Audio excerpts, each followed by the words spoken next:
We're interesting and different issue we have today, and I'd like to really introduce it on the basis of that it hinges on academic freedom, it hinges on free speech, and it is about the elections for the University of Cape Town's council, which comes up every 5 years and has taken place, although the new council is not yet been sworn in.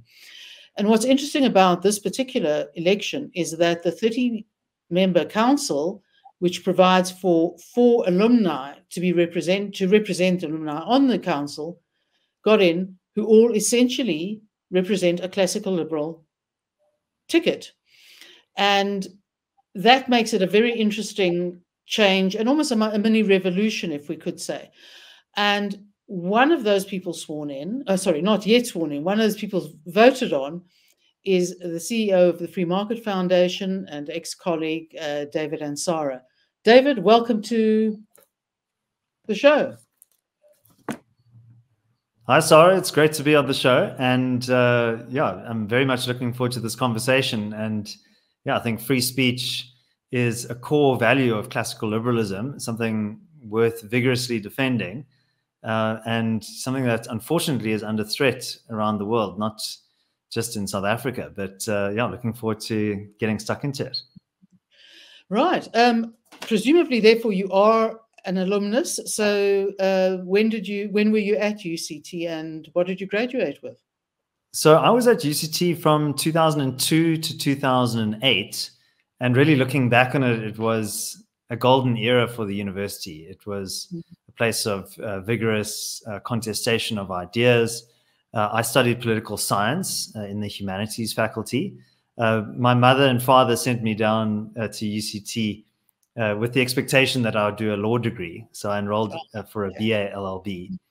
And I enjoyed the humanities so much in my first year that I had to tell them by the end of the year that, listen, Mom and Dad, I'm not actually going to do law. I'm going to carry on with the liberal arts education that I've been exposed to. And that was a fantastic decision, not to disparage my friends and colleagues who have legal backgrounds, but I felt just the breadth of intellectual stimulation that I had across not only political science, but also studying history, English literature, journalism as well, really equipped me with core analytical skills, which I still use today. And I think one of the beauties of a classic liberal arts education is if you go through the right process, you come out not only a vigorous thinker, but also more articulate in terms of your writing, your ability to speak to those ideas,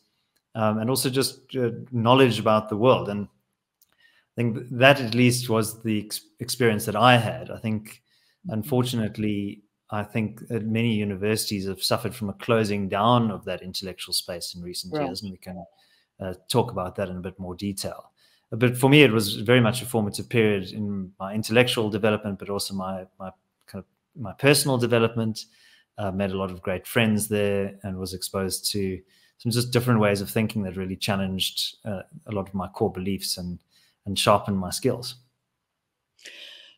Well, I think it was a golden era, and it's because I think we've been through a golden era and are not in a golden era, far from it anymore, universities in general, locally and, as you say, worldwide. What is it that led you to actually take the step of standing for council at UCT, given the fact that we've come through, particularly from the mid 2015 onwards, a very radical, often unpleasant, even racially charged period at UCT, where debate, certainly from my experience, watching my son go through it, literally debate shut down, either self-imposed or shut down from the people you were trying to debate with. Yeah, and I think there were many reasons for that. My decision was really one that was taken out of concern for the current state of the university. I think the problems there are quite complicated. So I think the one is purely a kind of a governance and management problem. I think, as was documented in quite a lot of detail by, for example, Professor David Ansara, who is a philosophy lecturer of mine. He wrote that book, which is actually behind me on the shelf over here, The Fall of the University of Cape Town, which really showed how governance has really been compromised. There was, I think, in response to the Fallist movement, I think a lot of concessions were also made, and there was a lot of intellectual bullying of staff.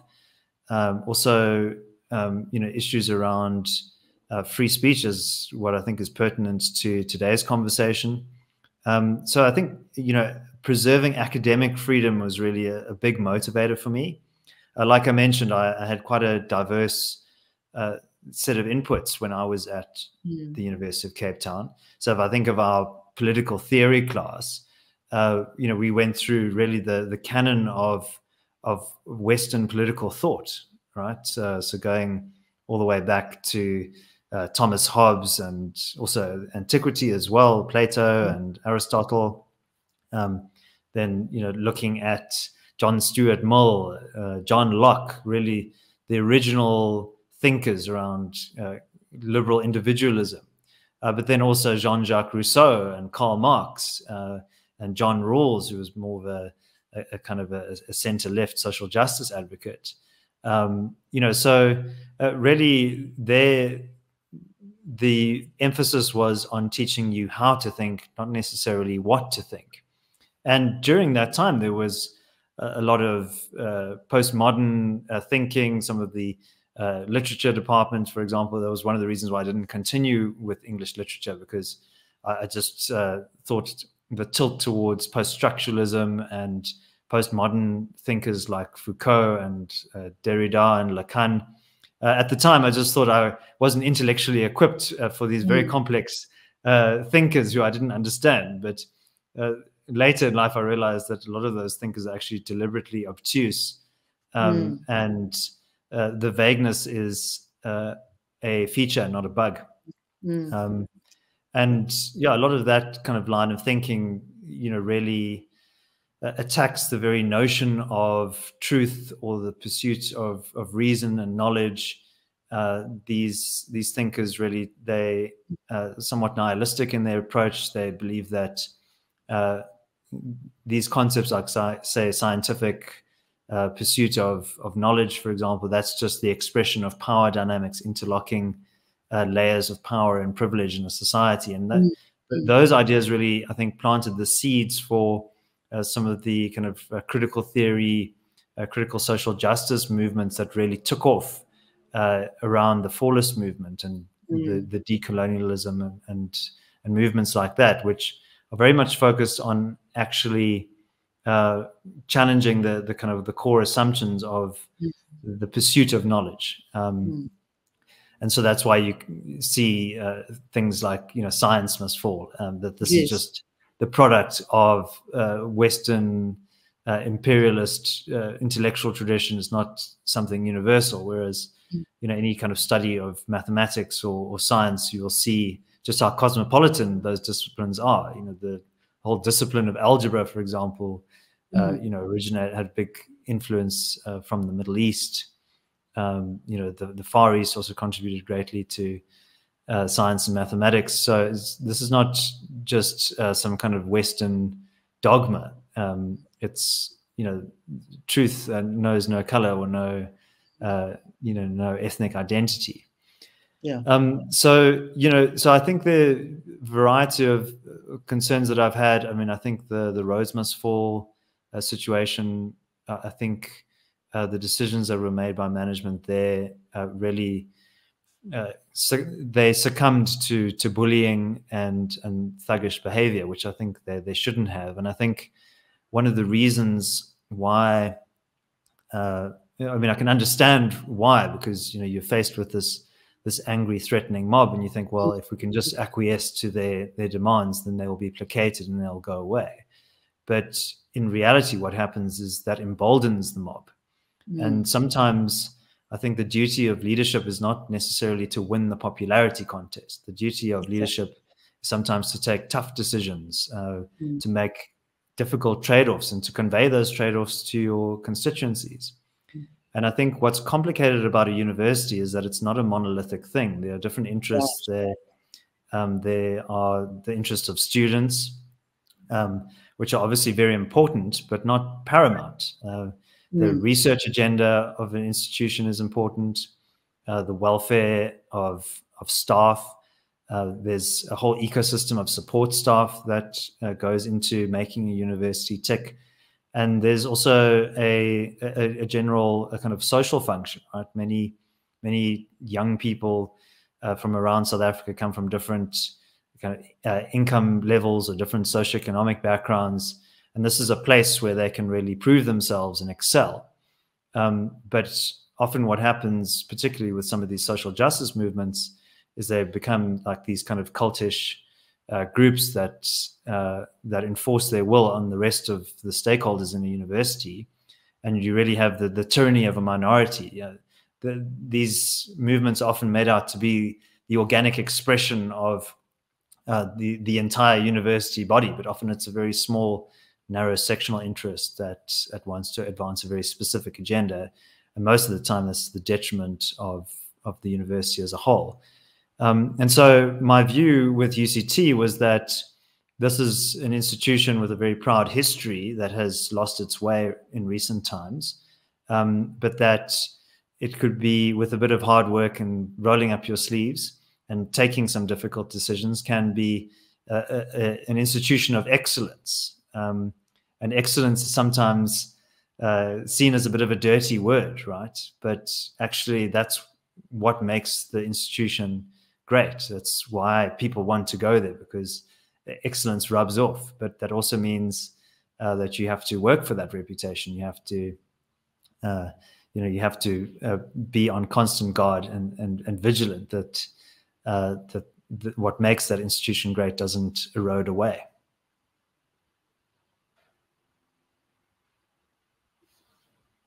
Sorry, you're on mute.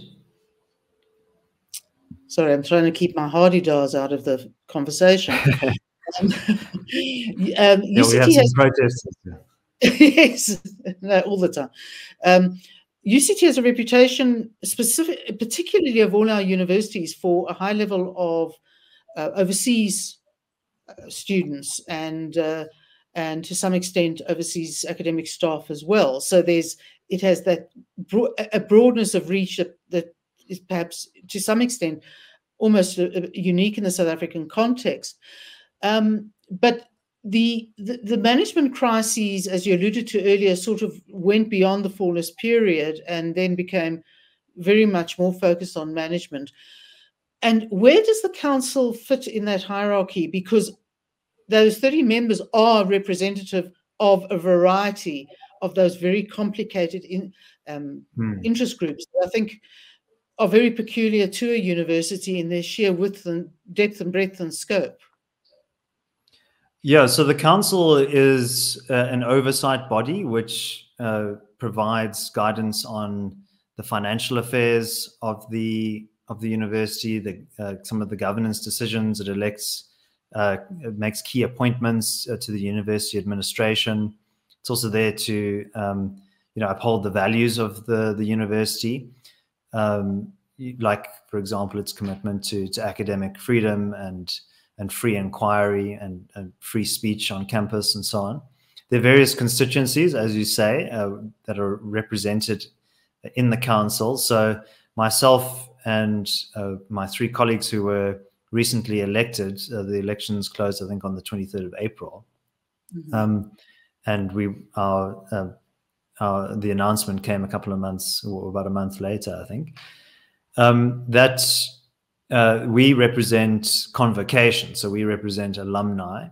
Mm-hmm. And alumni has 4 seats. The Department of Higher Education has 5 seats on the council, which I think is a bit concerning, the degree to which the state has an outsized role within the affairs of the university.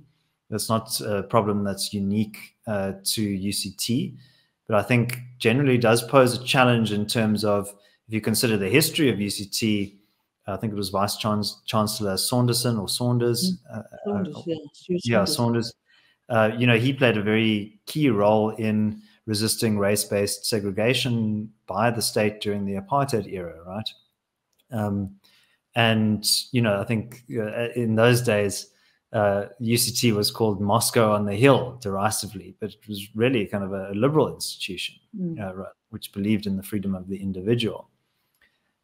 So I think that disproportionate state involvement, I think, does create certain obligations, whether that's tacit or explicit, to kind of follow a kind of a broader line, or kind of the political objectives of the department.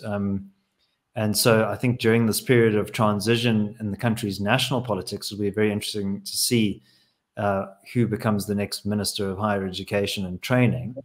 I think there's a strong argument to be made that there shouldn't actually be two ministries of education, that should be consolidated. But I think there's a very strong case to be made for actually decoupling the state from the university system. I mean, many people speak as if this is a very natural phenomenon, that the government must play this key role, but that's not necessarily the case. And I think part of the reason for this is also because of the increased dependency on state funding. But that state funding comes with concomitant obligations. And, I think we should just be cautious there of subjecting the institution to a kind of a broader national program, which is dictated to by politicians rather than by the interests of the university itself and those constituents. So there are other representatives. The SRC, I think, I don't have the data in front of me, but has, I think, 3 seats on the council. And then, academic staff, the vice chancellor is also there.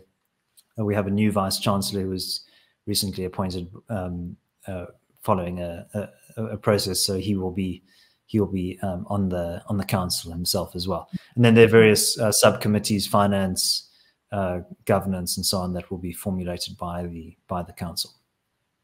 So it's essentially, if one puts it in sort of more mundane terms, it's almost like the board of directors of.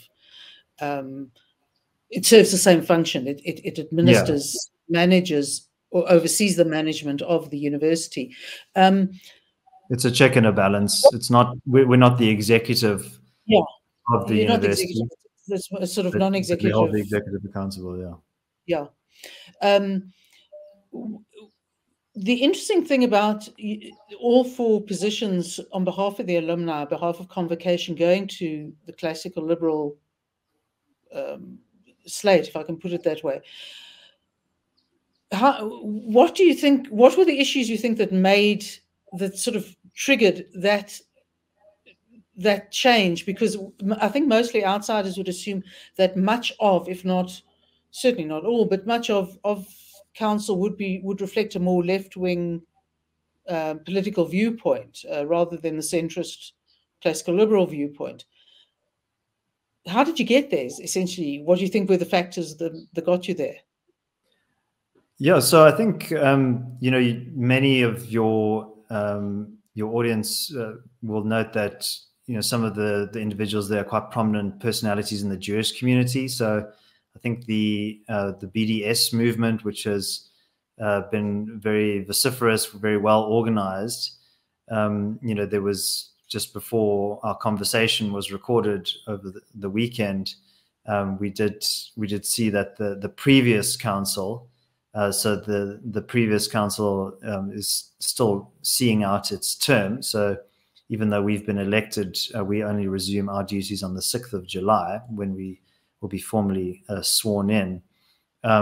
So the UCT Council has adopted these 2 Senate resolutions on the Gaza conflict.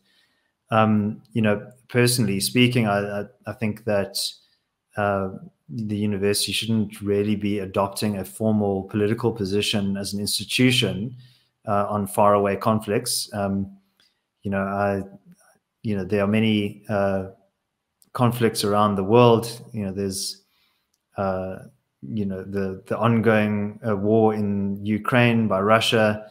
The university hasn't sought to kind of comment on that. There's a huge humanitarian crisis unfolding in Sudan at the moment, which is of an order of magnitude larger than what is happening in Israel and Gaza. And I think the calls there are for academic boycotts, and the underlying assumption is that Israel is an apartheid state. That's an assertion that's made without very much underlying evidence. It's kind of a rhetorical device. And I think if you consider that South Africa likes to portray itself as a mediator in conflicts around the world, whether it's Northern Ireland or in the Great Lakes region of Africa, and likes that it punches above its weight in terms of its diplomatic role, I think it's very important to have open dialogue with different institutions. I mean, we made that example of Professor Saunders, the former Vice Chancellor, standing up against his own government, right? Governments are not monoliths. You need to have open channels of dialogue. And, the way that this is portrayed is that, okay, well, it's, there's, I think the term they used is educaricide, which implies that academics are being deliberately targeted. And I don't think there's very much evidence for that. So I think we must be very cautious of weaponizing our institutions of higher learning for a very kind of narrow political interest. And although I studied politics and I'm obsessed with politics, I think there's a very strong case to be made for depoliticizing many of our institutions. I think, a university plays a very important role in terms of the pursuit of truth, not just in terms of, politics, whether that's domestic or global, but also must be a space where ideas can be contested vigorously. And I see this as a mechanism of shutting down that contestation. So I think your right to protest is very important. But I think this effort to force the university to adopt an institutional posture in response to the war, I think is misplaced and can have some pretty negative second-order effects. Two things. I mean, related to that has to be the issue of private donors and supporters, and may aggravate the university situation if the university, as a body, in particular the administration, doesn't take a more neutral stance. The debate should be held amongst the students and the staff, but it's not in the. It mustn't be part of this. What is the core of the university? Because otherwise, the core is or should be that debate and that free speech. I think a very interesting example is in the Ivy League universities in the United States. There's been quite often violent protests there, quite a lot of anti-Semitic remarks that have been made at some of these protests. And I see now that Harvard is taking a decision. It'll no longer be issuing statements on issues not directly pertaining to the university, just because some of these issues are so polarizing and divisive. And I think, that's unfortunate that has to come to that, but in many respects that preserves the independence of the university as well, because now you risk alienating a whole other group of people. And I think the problem with some of these protest movements, and I saw a video after the Senate resolution of a protester on UCT campus, saying that this is a great victory, and then went on to commit himself to other movements around the world, like Hezbollah and the regime in Iran. And now suddenly, if the university has adopted a posture of solidarity with this movement, now suddenly you're endorsing a movement like Hezbollah, which has really terrorized Lebanon and also fomented conflict in northern Israel, and which is really a proxy for a militant Islamist republic in Iran, which is really destabilizing the region, right? So, you can, if you're not careful, you can be very quickly kind of sucked into that vortex. And these protest movements can also have a momentum of their own, which sometimes you can't control. So I think university administrators should be very hesitant to get drawn into adopting a partisan posture on some of these issues. Yeah, it just could not. It's just maybe plain bad business. Finally, just to ask you, there are 4 of you out of 30 who are on the classical liberal spectrum. I'm sure there are more within the council, but you're going to face a lot of that essentially anti-free speech, hard, taking very, very distinct positions that you may not agree with. What difference do you think you guys can make? Well, ultimately, we have to uphold the best interests of the university and the various stakeholders involved in it. I don't like that word stakeholders, but it seems to be the most appropriate word. Yes, no, me neither. And yeah, so we obviously have our own convictions, our own view of the world, but really we're there to uphold the integrity of UCT. So, I mean, that's our primary responsibility. And I think, maybe just a comment on some of the other council members who are representatives of convocation. So my good friend Mark Oppenheimer, who's an advocate, he's at the Johannesburg Bar. He's a very prominent defender of free speech and has participated in some of the most landmark legislation in terms of, litigation in terms of free speech issues and hate speech issues. So he's appeared before the Constitutional Court, the Supreme Court of Appeal. So we at the Free Market Foundation have the Rule of Law Project. So we recently took part as an amicus, a friend of the court, in the AfriForum versus Julius Malema hate speech case, which is still ongoing. And Mark Oppenheimer was counsel for us there. And he's obviously a very prominent member of the Jewish community as well, and strong supporter of academic freedom and free inquiry. He has a fantastic podcast, a philosophy podcast called Brain in a Vat, which I'd encourage your audience to check out. It's quite cerebral stuff, but it's a very good example of, they really have a wide variety of academic philosophers and also other writers and commentators. And it's not just an ideological show where they regurgitate the same talking points. They really have a range of different guests there. And then Kelly Phelps, she is a former staff member at UCT. She lectured criminal law in the law faculty for about 18 years, if I'm not mistaken. So she really understands the university administration, and I think also shared some of our concerns around, there's been a lot of academic staff members who've actually left the university. I mentioned David Ansara earlier. He's subsequently left UCT, which is, I think, a great loss given how prominent he was in the world of philosophy. So Kelly is really a great asset, a very sharp mind, and somebody who's very familiar with some of the issues at UCT.